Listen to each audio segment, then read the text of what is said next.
There is a building in Seattle that has a perfectly ornate doorway, carved stonework wide enough for two people to walk through side by side with a decorative transom window above it.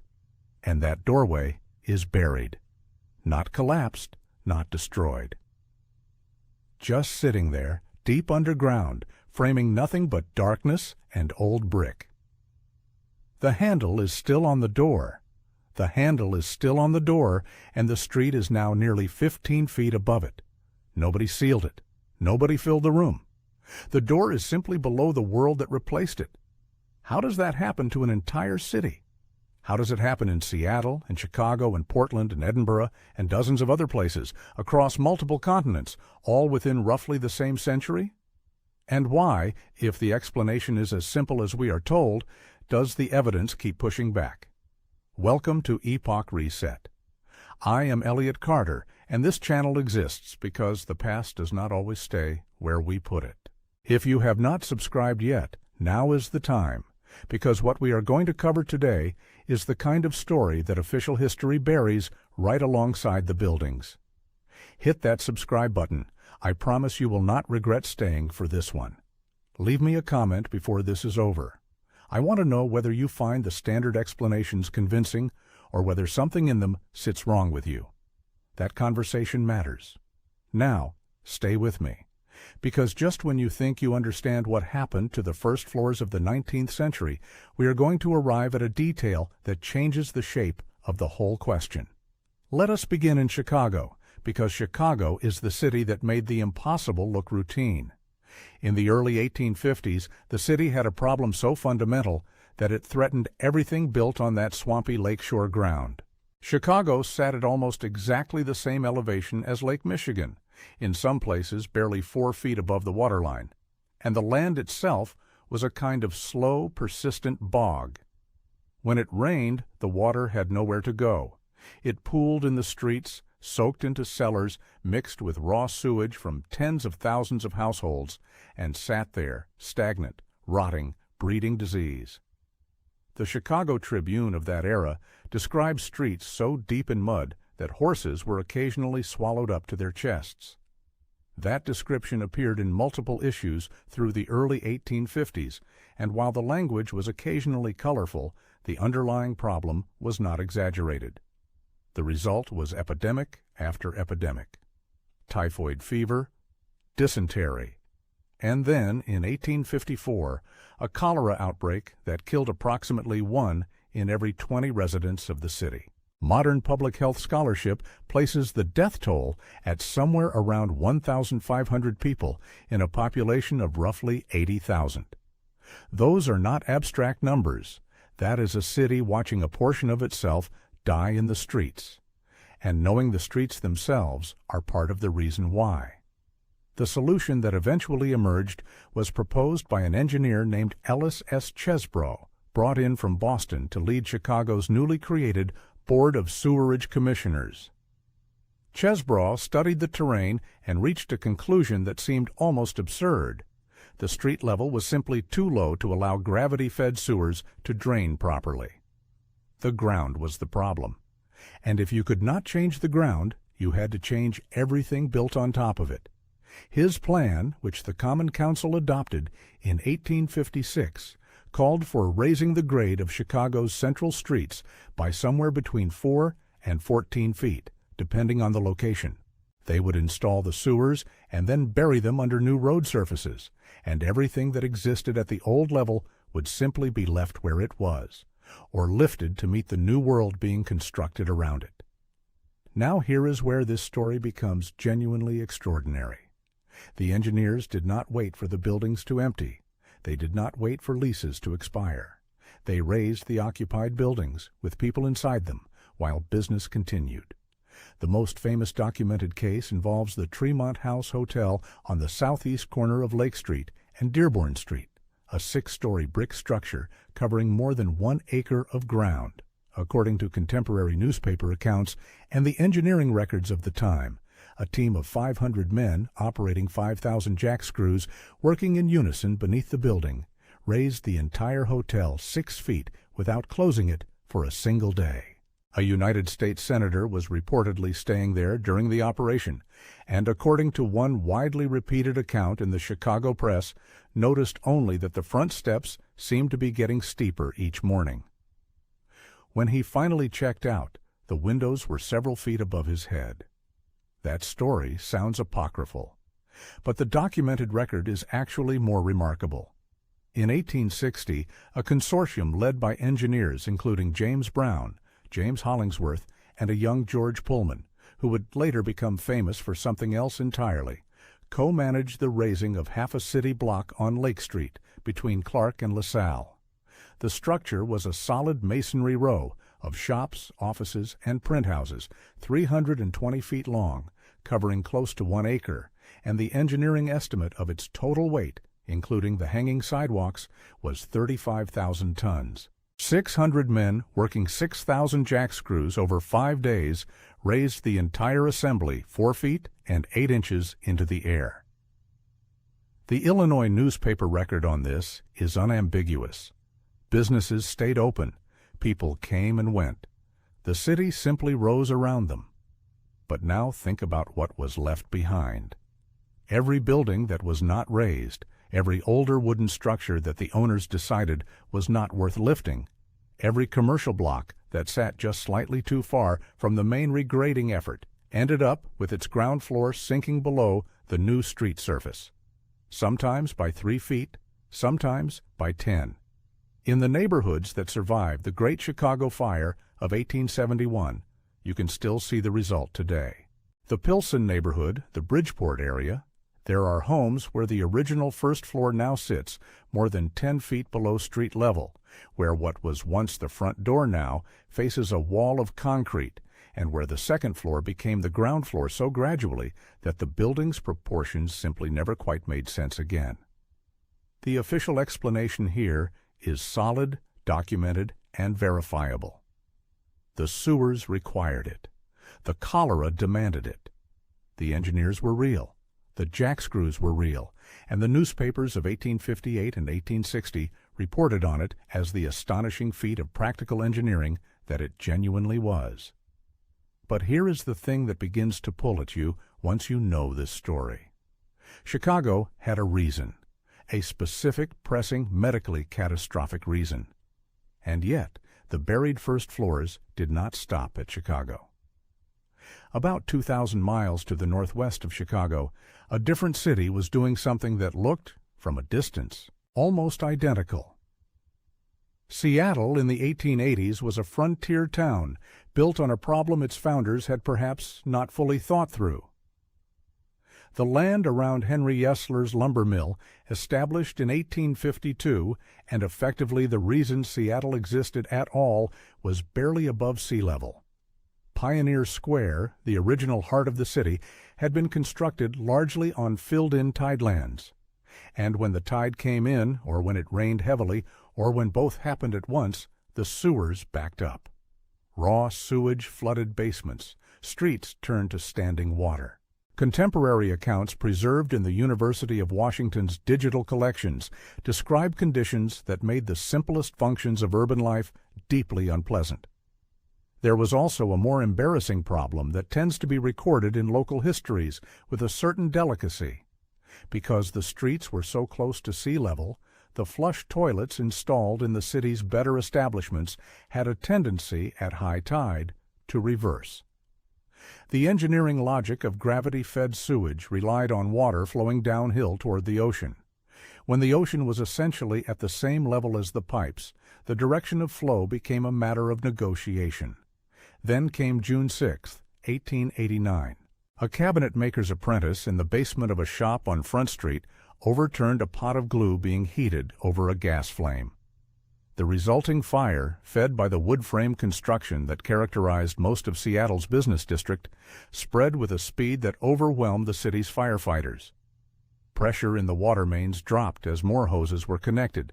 Attempts to dynamite fire breaks failed. By the time the fire burned itself out in the early hours of June 7th, it had destroyed approximately 25 city blocks. The records vary slightly, with some accounts citing 31 blocks, including most of the central business district, the wharves, the mills, and the railroad terminal. Poet Rudyard Kipling, who happened to be touring Puget Sound at the time and arrived in Seattle shortly after the blaze, reportedly described the ruins in his travel notes. The city's response to the fire was, in retrospect, the decision that created Seattle's underground. Rather than simply rebuild at the existing grade, which was low, flood-prone, and sewage-challenged, city planners decided to regrade the streets. New retaining walls would be built alongside the rebuilt roads, filled to create elevated surfaces. The streets of Pioneer Square and the surrounding blocks would rise by somewhere between 1 story and, in some locations, nearly 2 stories. Some records suggest the maximum differential reached close to 30 feet in certain spots, though the typical raise along the main commercial corridors was closer to 12 to 15 feet. The problem was timing. The buildings went up faster than the streets. Merchants, desperate to reopen after the fire, rebuilt their structures as quickly as possible, and they rebuilt them at the old grade because that was the ground that existed while they were working. The new elevated streets came later, and when the streets finally arrived, the first floors of those newly rebuilt brick buildings were already underground, or very nearly so. The owners had known this would happen. The Wikipedia entry for Seattle Underground and the original building records archived at the Seattle Municipal Archives both confirm that builders were aware the ground floor would eventually sit below street level, which is why the architectural detail and decorative stonework was concentrated on what would become the new second story, the future ground floor entry. The original first floor, with its ornate arches and heavy doors, was simply abandoned to the space beneath the new sidewalks.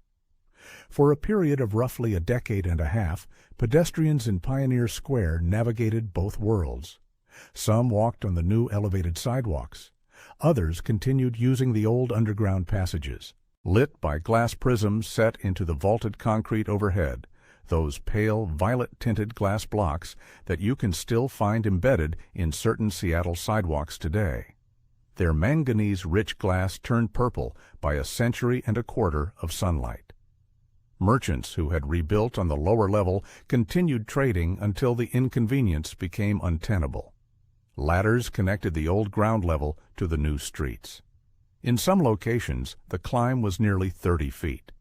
Contemporary accounts in the Seattle Post-Intelligencer describe women in the heavy dresses of the period attempting to navigate these ladders with varying degrees of success. In 1907, the city condemned the underground entirely, citing fears of bubonic plague. 2 years before the Alaska-Yukon Pacific Exposition of 1909 brought the world's attention to Seattle. The first floors, the old storefronts, the underground sidewalks and their prism skylights were sealed off and left to deteriorate. What followed is a story of slow forgetting, punctuated by decades of illicit use, flophouses, gambling dens, opium establishments, speakeasies during Prohibition. It was not until the 1960s that a local historian and preservation activist named Bill Speidel saw something in those buried streets that everyone else had written off as a health hazard and began offering tours of what remained. Today, the Seattle Underground is one of the most visited attractions in the Pacific Northwest. But here is the question I want you to hold while we move forward. Seattle had a reason for its buried floors. Chicago had a reason. Both reasons are documented, specific, and traceable to crisis conditions particular to those cities. So why, when you start listing the cities around the world where first-floor burial happened in the 19th century, does the list keep getting longer? And why do some of those cities not seem to have had the same crisis at all? Portland, Oregon occupies a particular and unsettling corner of this story. Not because its buried spaces are the deepest or the most dramatic, but because the official explanation for what lies beneath Portland has always been somewhat contested. And the contest itself tells us something about how cities construct narratives around their own underground histories. The passages known as the Shanghai Tunnels or the Portland Underground are a network of basement-level corridors connecting hotels, bars, and commercial establishments in the Old Town Chinatown district to the waterfront of the Willamette River. The practical origin of these passages is, according to historians at the Oregon Historical Society and researchers at Portland State University, fairly mundane. They were built to allow goods arriving by ship on the Willamette to be transferred directly to basement storage areas, avoiding the traffic and weather of the streets above. Ships arrived constantly in the 1880s and 1890s. Portland was growing at a pace that its infrastructure struggled to match. Moving cargo underground through brick-lined corridors was efficient. But the legend that accumulated around these tunnels is something else entirely. Beginning in 1933, a journalist named Stuart Holbrook published a series of articles in the Sunday Oregonian describing a practice called Shanghaiing, the kidnapping of able-bodied men from waterfront saloons, their transport through underground passages while unconscious or drugged, and their eventual delivery to ship captains who needed labor and were not particular about how they obtained it. Holbrook's series was colorful, specific, and, according to the Oregon Historical Society's published assessment, of questionable historical accuracy in many of its particulars. The practice of Shanghaiing did occur in Portland and other West Coast port cities in the late 19th century. That is documented.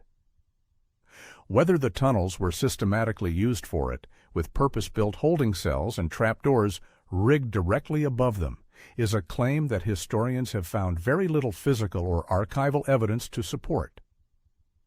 What the tunnels actually were, cool, dimly lit, removed from police visibility, connecting establishments where the law was not always strictly observed, made them useful for any number of activities that did not want to be seen. Gambling, opium, the movement of alcohol during Prohibition. These uses are better attested in the historical record than the dramatic kidnapping narratives. The legend, as the Oregon Encyclopedia notes in its published entry on the subject, grew from a combination of genuine criminal history, Holbrook's romantically inclined journalism, and the particular way that underground spaces attract the weight of a city's anxieties.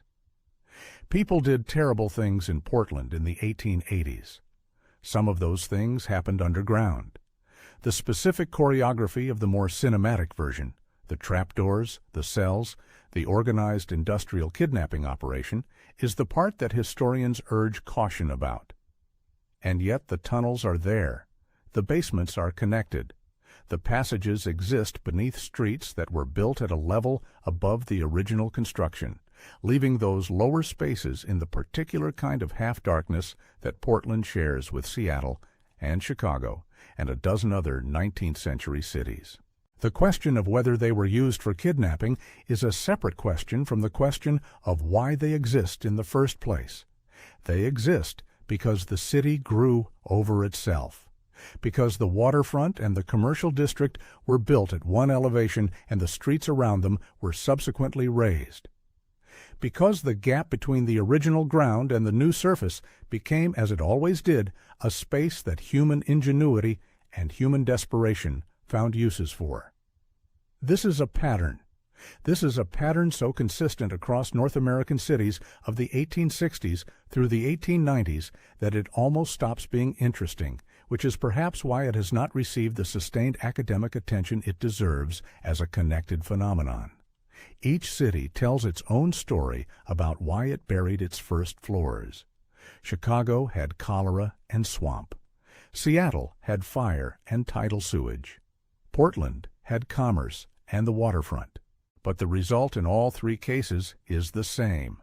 A layer of 19th-century urban fabric sitting below street level, preserved in varying states of decay, accessible in some places and not in others, and carrying histories that are sometimes documented, sometimes legendary, and sometimes impossible to fully separate. What does it mean when three major cities on different coastlines of the same continent all end up with buried first floors within the same few decades? Is that a coincidence of geography, each city solving its own specific drainage problem in broadly similar ways? Or does the synchrony of it suggest something else, a shared moment in urban development, a shared technology, a shared set of conditions that we have not quite finished understanding?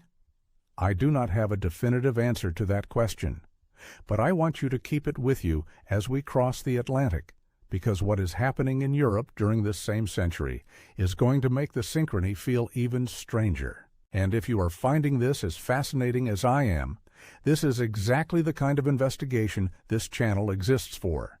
If Epoch Reset is new to you, subscribing right now means you will not miss a single one of these deep dives. We go where the standard histories get quiet, and we keep going. Edinburgh is a city built on consequence.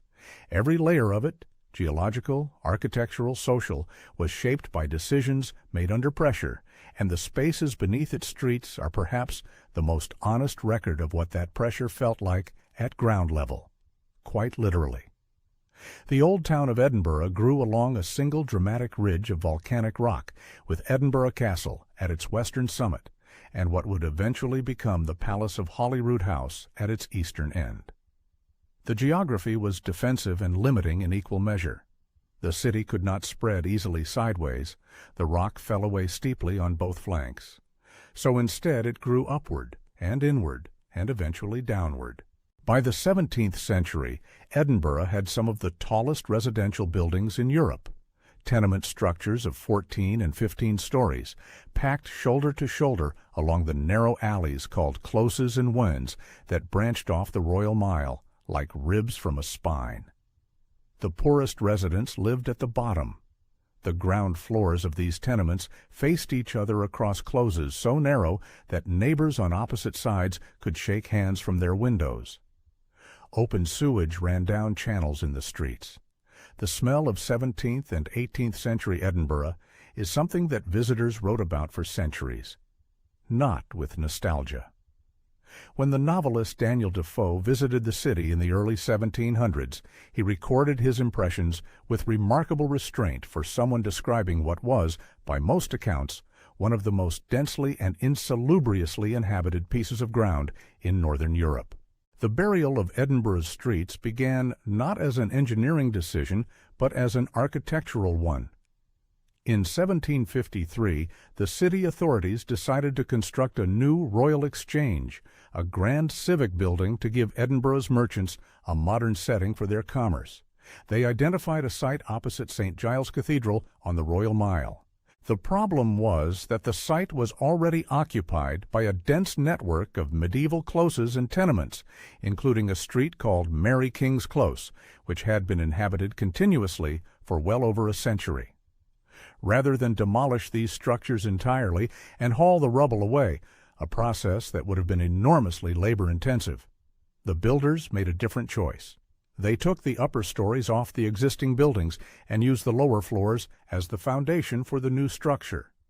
The result, which the current attraction known as the real Mary King's Close explains in considerable detail, is a perfectly preserved section of 17th century urban Edinburgh sitting beneath the 18th century Royal Exchange, now the city chambers. The ground floor rooms of Mary King's Close were not sealed deliberately.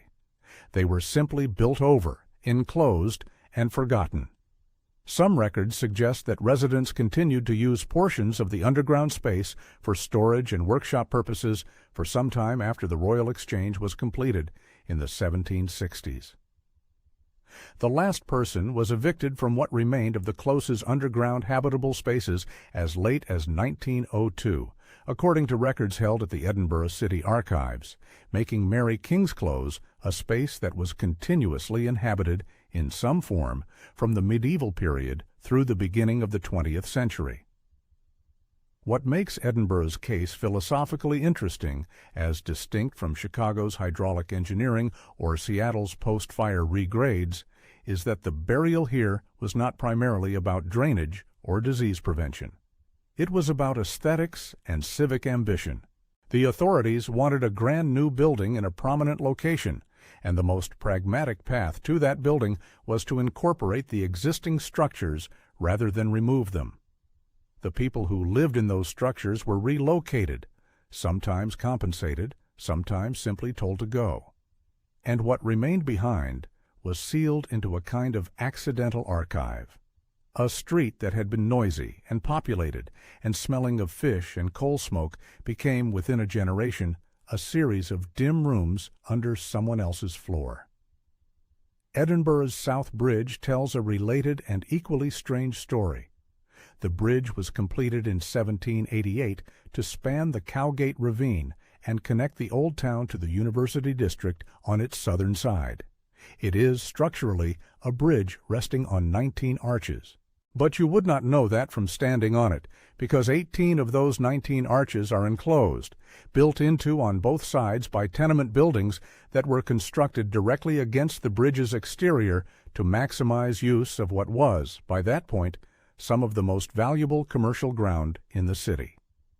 The records of the day, quoted in the historic UK archive and in several architectural history publications on Edinburgh, indicate that the vaulted chambers created by those enclosed arches were used at first for commercial workshops, cobblers, smelters, victuallers. As conditions in the vaults deteriorated and the spaces became darker and damper, the commercial tenants left. By the early 19th century, census records and poor law documentation suggest that the vaults had become housing of last resort for the most destitute residents of the city, including, according to a physician's account of the period, families of 4 or more living in spaces that had no natural light whatsoever. The 19th century brought the Irish famine refugees to Edinburgh in numbers that pressed even harder on the already overcrowded subterranean spaces. The vault's population at its peak is difficult to estimate from the surviving records, but documentary evidence preserved in the National Records of Scotland includes a medical inspector's report from the 1840s describing the air quality in the South Bridge vaults as dangerous to health and the conditions of life there as among the worst in the country. By the end of the 19th century, the vaults had been largely abandoned and filled with rubble, partly as a sanitation measure, and partly, according to some later accounts, to discourage the criminal uses to which the darkness lent itself. They were rediscovered and excavated in the 1980s by a former Scottish rugby player named Norrie Rowan, and are now open to tours. What does Edinburgh share with Seattle and Chicago? Not geography. Edinburgh is inland and elevated, not low-lying and coastal. Not a catastrophic fire, at least not as the primary driver of its underground spaces. What it shares is the 19th century itself, a period of explosive urban growth, of cities expanding faster than they could plan, of populations pressing against infrastructure that was built for smaller and earlier worlds. The buried floors of Edinburgh are partly medieval accident, partly Georgian ambition, and partly the Victorian era's steady accumulation of poverty in spaces that the surface city had decided it no longer wanted to see. Do any of those factors apply, in their own specific forms, to every city on our list? I think they do. But I also think there is something in the synchrony, the fact that cities on multiple continents were all arriving at this same buried layer outcome within the same century. That deserves more direct attention than it usually gets. What do you think is really going on here? Does the parallel development across different continents, different climates, different urban traditions strike you as simply the convergence of similar pressures? Or does it feel like something that needs a bigger explanation? Tell me in the comments. I read them. This conversation is the whole point. There is a particular kind of architectural evidence that appears in buried city photographs. Old photographs taken in the decades before the ground-level shifts became complete. That tends to stop people cold when they first notice it. It is a question of proportion. Buildings are built to a human scale. Doors are wide enough for people to walk through. Windows are sized to let in adequate light. The decorative stonework around a first-floor entrance is carved at eye level because that is the height at which you want to make an impression on someone arriving at your business or your home. These things have a logic to them, a visual grammar that we absorb without thinking about it. When you look at photographs from the 1870s and 80s of buildings in the areas we have been discussing, Pioneer Square in Seattle, the blocks around the Chicago River, the commercial district of Edinburgh's Old Town, and then you look at those same buildings today, something is sometimes off. The ground floor windows in the surviving photographs are large, well-proportioned, and clearly designed to be at street level. In the contemporary versions of those same buildings, or in the spaces now visible underground, those windows are cramped, poorly positioned relative to the floor inside, or simply missing, replaced by the plain lower section of what was originally the second story. The building's visual center of gravity has shifted. What was the main entrance is now either underground or converted into something that was never meant to be an entrance at all. This is not a conspiracy. The architectural record supports it directly. The Wikipedia entry on Seattle Underground, drawing on the city's building permit archives, explicitly notes that builders in the post-fire reconstruction period knew the ground floors would eventually go underground and concentrated their decorative investment on the second floor, the future street-level entry. That is why the surviving underground spaces in Seattle still show ornate arched doorways and decorative brickwork at what is now the buried level, while the current street-level facades of those same buildings are comparatively plain at the base. The fancy part is underground. The utilitarian part is what you see when you walk down the street today. But what that means for anyone looking at old photographs is that the buildings in those images are sometimes visually incoherent in ways that are hard to articulate but immediately felt. A staircase in one famous category of historical images appears to lead nowhere, climbing from an interior room to a landing that today is underground, with the exterior door it once accessed now sealed behind earth and concrete. Staircases to nowhere. Windows sized for light that no longer reaches them. Doors that open onto walls. These are not mysterious in origin. The mechanism that created them is documented in detail. But they produce an uncanny effect when you encounter them in person or in images, the physical sensation of a world that was built around assumptions that no longer apply. The historians who study this material are generally consistent and careful in their explanations. The Encyclopedia of Chicago History, the publications of the Seattle Municipal Archives, the research papers published through the Oregon Historical Society, these are not institutions that traffic in mystery for its own sake. The picture they collectively present is of 19th century cities responding to real measurable crises: flooding, disease, fire, inadequate drainage infrastructure, explosive population growth that outpaced the engineering of the previous generation. The buried floors are the byproduct of those responses, not some separate and inexplicable phenomenon. And yet, when you stand in the Seattle Underground and look at a building entrance that was designed by an architect who understood exactly what a street-level entrance should look like, who carved the stonework at the right height, set the proportions correctly, chose the door width for the foot traffic he expected, you are standing in front of something that was made for a world that then disappeared. Not slowly, over centuries, as Rome built over its own forums, and Edinburgh built over its own closes. Within years, sometimes within months. A door that was at street level when it was completed was underground before the decade was out. That speed is what makes this feel different from the kind of organic urban layering that gives us Rome's archaeological strata or Istanbul's Byzantine foundations.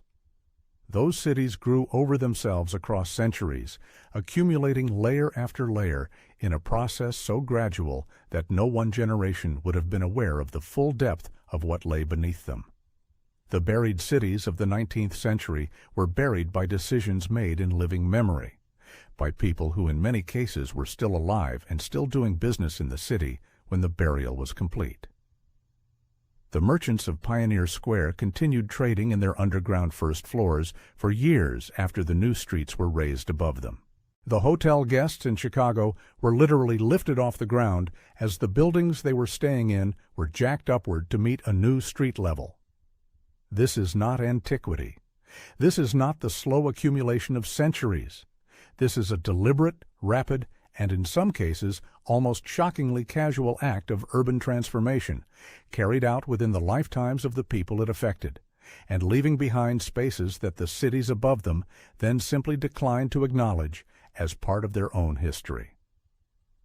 The question that lingers, and I want to be honest that this is a question, not a conclusion, is why the forgetting was so complete. Chicago spent 20 years raising its buildings and then watched the Great Fire of 1871 destroy most of them anyway, after which the rebuilt city simply incorporated the higher grade into its new construction with no further discussion of what had been below. Seattle condemned its underground in 1907 and did not talk about it again for half a century. Edinburgh's vaults were filled with rubble and left. In each case, the official rationale at the time of closure was public health. Plague fears in Seattle, sanitation concerns in Edinburgh, the general Victorian association between underground spaces, and moral as well as physical contagion. That association is real and documented in the public health literature of the period. Miasma theory, the pre-germ theory belief that disease arose from bad air, particularly the air of dark and low-lying spaces, was the dominant medical framework for most of the 19th century, and it gave authorities both the vocabulary and the justification to seal off any space that was underground, and therefore, by definition, in that framework, unhealthy.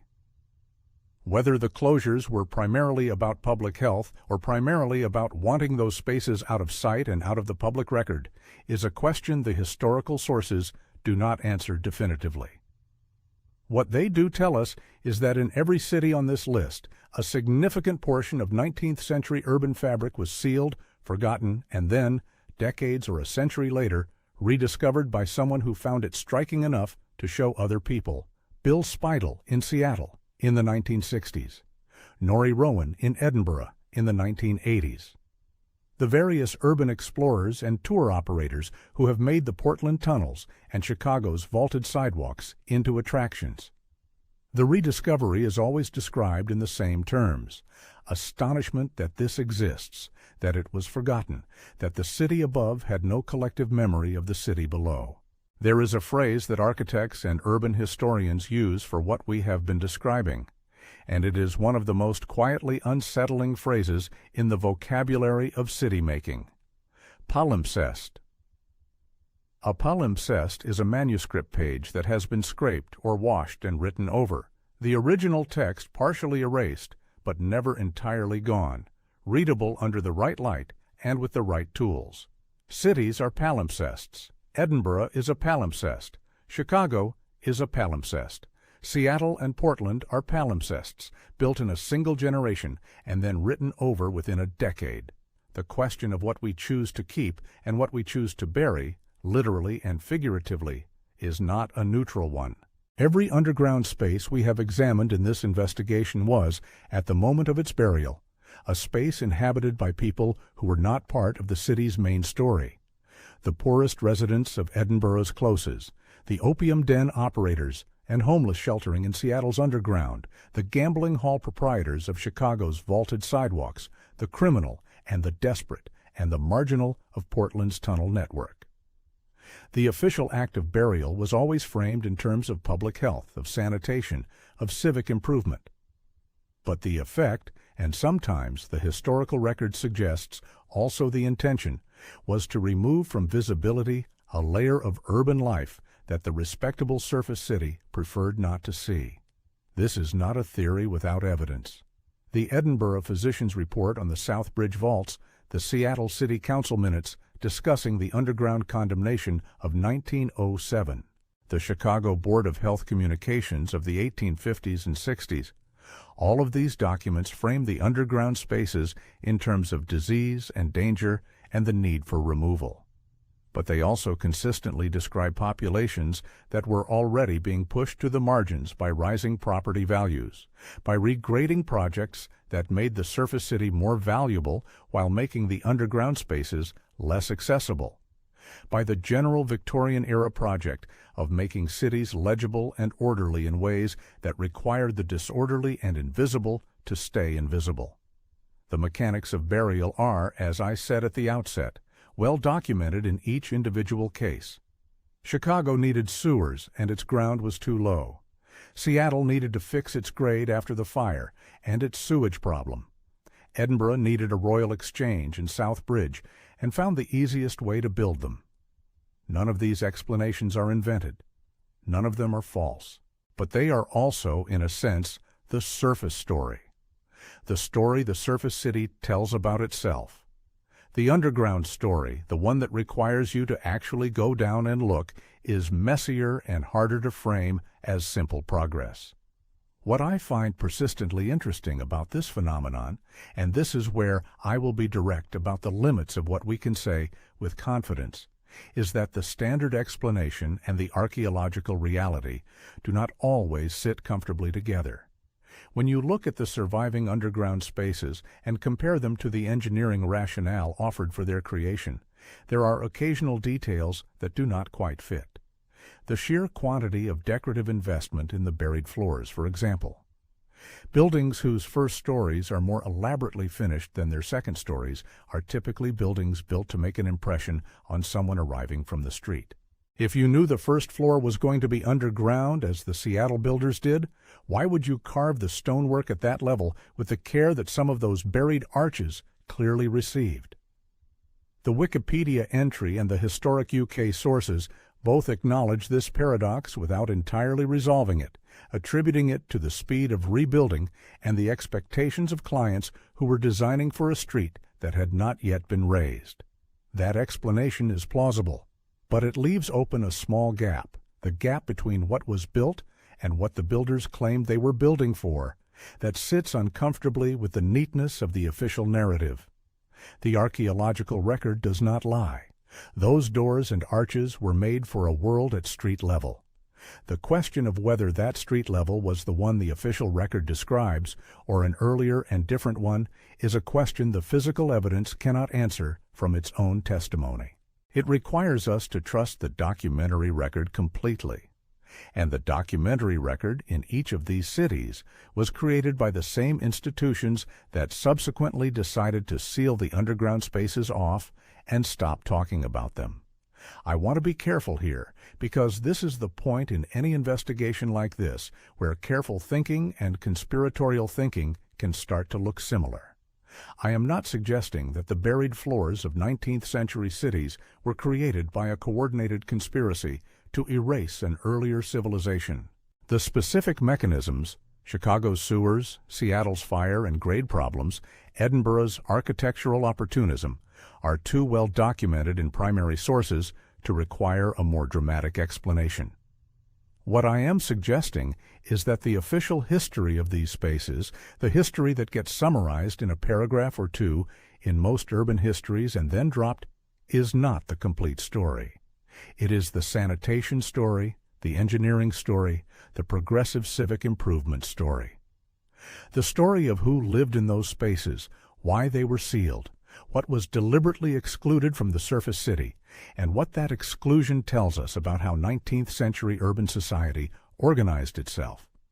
That story is less told, less comfortable, and in some cases, less recoverable from the documentary record that survives. The buried floors are not a mystery in the supernatural sense. They have causes, and those causes are traceable. But they are a mystery in the historical sense, a place where the official record is thinner than the physical evidence, where the gap between what is documented and what is present in the ground tells you that something happened that the surface world did not fully want to record. What you do with that gap depends on what kind of thinking you are willing to do. The simplest version of this story is cities had drainage problems and fixed them. The more complete version is cities had a century in which they grew explosively, made decisions that buried significant portions of their own infrastructure and populations, and then largely chose not to revisit those decisions in their official histories. Both versions are true. The question is, which one leaves you satisfied? That question, which version of this story satisfies you, is one I genuinely want to hear your answer to, because what we have looked at today barely scratches the surface. If you will forgive the expression, We have not talked about the underground systems of Paris, where the catacombs and the quarry tunnels extend for more than 300 kilometers beneath the city.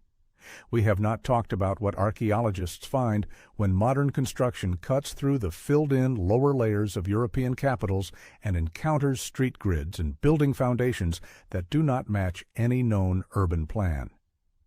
We have not talked about the particular and recurring detail in old photographs from multiple cities of the 1860s and 70s. Buildings where the windowsills on the ground floor are at a height that only makes sense if the original ground level was different from the one in the photograph. Those are stories for other investigations. But they connect to this one. They connect in the sense that the 19th century, globally, seems to have been a period in which cities were simultaneously creating and erasing layers of themselves with a speed and a thoroughness that we have not quite reckoned with. The result is that in dozens of cities around the world, if you go to the right place and go down the right staircase, you can stand in a space that was built for a world that no longer exists above it. You can stand in front of a door that was made for a street that is now 15 feet over your head. You can look at a window designed to let in daylight and watch the tour guide's flashlight cast shadows through it instead. That is not nothing. That is the 19th century asking you a question it never quite finished asking. And the least we can do, standing in the light of what those buried rooms still hold, is admit that the answer we have been given may not be the whole of it. If today's investigation gave you something to think about, I want to ask one more time. Leave your thoughts below. Do the standard explanations hold for you? The cholera, the fires, the sewers? Or does something in the physical record make you want to push further? And if you have not subscribed to EPOCH RESET yet, this is the moment. Because this channel is built on exactly this kind of investigation. The places where the official record goes quiet and the physical evidence keeps speaking. There is more down there. There is always more down there. And we are going to keep going.